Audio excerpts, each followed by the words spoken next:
بسم اللہ الرحمن الرحیم۔ السلام علیکم۔ سعودی عرب میں جب سے کفیل سسٹم ختم ہونے کے بارے میں اعلامیہ جاری ہوا ہے، روزانہ کی بنیاد پر تازہ ترین اپڈیٹ آتی جا رہی ہے۔ میری کوشش ہوتی ہے دوستو کہ بروقت آپ تمام بھائیوں کو اس سلسلے میں اطلاع دی جائے تاکہ نئے ویزے پر آنے والے افراد اور وہ تمام غیر ملکی افراد جو کہ سعودی عرب میں اس وقت موجود ہیں، اقامہ ہولڈرز ہیں،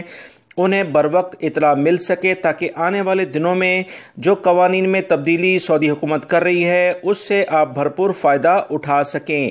تازہ ترین ایک بڑی خوشخبری غیر ملکی افراد کے لیے آئی ہے جو کہ میں اپنی اس ویڈیو میں شیئر کر رہا ہوں۔ آپ تمام بھائیوں سے ریکویسٹ ہے کہ ویڈیو لائک ضرور کر دیں اور مکمل ہونے کے بعد اسے اپنے دوستوں سے بھی شیئر کیجیے گا۔ آئیں اب ہم خبر کی جانب چلتے ہیں۔ سعودی عرب میں یاد رکھیں 2 ادارے ہیں، ایک ادارہ وزارت عمل یعنی منسٹری آف لیبر کہلاتا ہے، دوسرا ایک اور اہم ادارہ جو کہ انسانی حقوق سے متعلق ادارہ ہے، وہ بھی مکتبہ عمل کو اہم ترین مشورے دیتا ہے، جس میں غیر ملکی افراد کو مشورہ دیتے ہوئے غیر ملکی افراد کے حقوق میں اضافہ کرتے ہوئے اس ادارے نے ایک اہم اعلامیہ جاری کر دیا ہے۔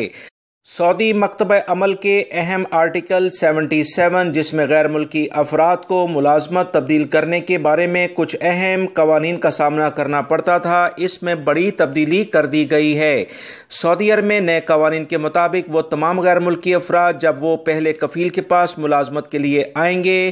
ایسے تمام غیر ملکی افراد کو سعودی آرٹیکل 77 کے مطابق لازمی طور پر اپنا 1 سال مکمل کرنے کے بعد دوسرے کفیل کے پاس ٹرانسفر مل جائے گا۔ پہلا کفیل انہیں کسی صورت میں روک نہیں سکتا ہے اور نہ ہی ان کا فائنل ایگزٹ لگا سکتا ہے۔ نئے قوانین کے مطابق وہ تمام غیر ملکی افراد جو سعودی عرب میں اب آئیں گے، 4 سال کا ان کا تجربہ لازمی ہونا چاہیے، اس کے بعد وہ سعودی عرب میں ملازمت کے لیے آ سکتے ہیں۔ اگر ان کی کوالیفیکیشن اعلیٰ لیول کی ہے یعنی PhD لیول کی، وہ ان کے پاس ڈگری ہے، تو 2 سال کا لازماً ان کے پاس تجربہ ہونا چاہیے۔ یاد رکھیے گا یہ تجربہ ان کی ڈگری مکمل ہونے کے بعد ہی شروع کیا جائے گا۔ سعودی وزارت انسانی حقوق نے ایک اہم تبدیلی جو آرٹیکل 77 میں مزید کی ہے، اس کے مطابق کوئی بھی غیر ملکی ملازم جس نے اپنی ملازمت کا معاہدہ 1 سے 2 سال کیا ہوگا، یاد رکھیں 3 سال سے زیادہ کا معاہدہ کسی کمپنی یا کسی بھی ورکر کو کرنے کی اجازت نہیں ہوگی۔ جب اس کا معاہدہ 1 سے 3 سال کے درمیان ہوگا، اگر وہ چاہے تو اس معاہدے کو ختم کرنے کے بعد کمپنی اور ورکر دونوں اگر اس پر ایگری ہوں تو وہ اسے ختم کرنے کے بعد دوسری جگہ پر ملازمت کر سکتا ہے، وہ اس کا پابند نہیں، نہ کمپنی اس کی پابند ہے۔ اگر ان میں سے کوئی دونوں میں سے ایک بھی اس معاہدے کے ختم کرنے پر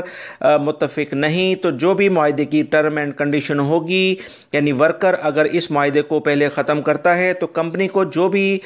ہرجانہ یا چارجز دینے ہوں گے وہ لازماً اسے ادا کرنے پڑیں گے، ورنہ اس کے خلاف کارروائی ہو سکتی ہے۔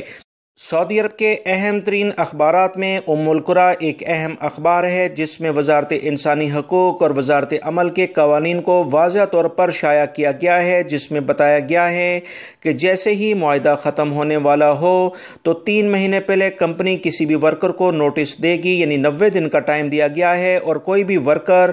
جب معاہدہ ختم کرے گا تو 90 دن کا ٹائم وہ دے گا، اس کے بعد وہ معاہدہ ختم کر سکتا ہے۔ یہ اہم ترین اطلاعات مکتبہ عمل اور وزارت انسانی حقوق کی جانب سے آئی ہیں، جس کا غیر ملکی افراد کو جاننا بہت اہمیت رکھتا ہے۔ ویڈیو لائک کر کے شیئر آگے لازمی کر دی گا۔ السلام علیکم۔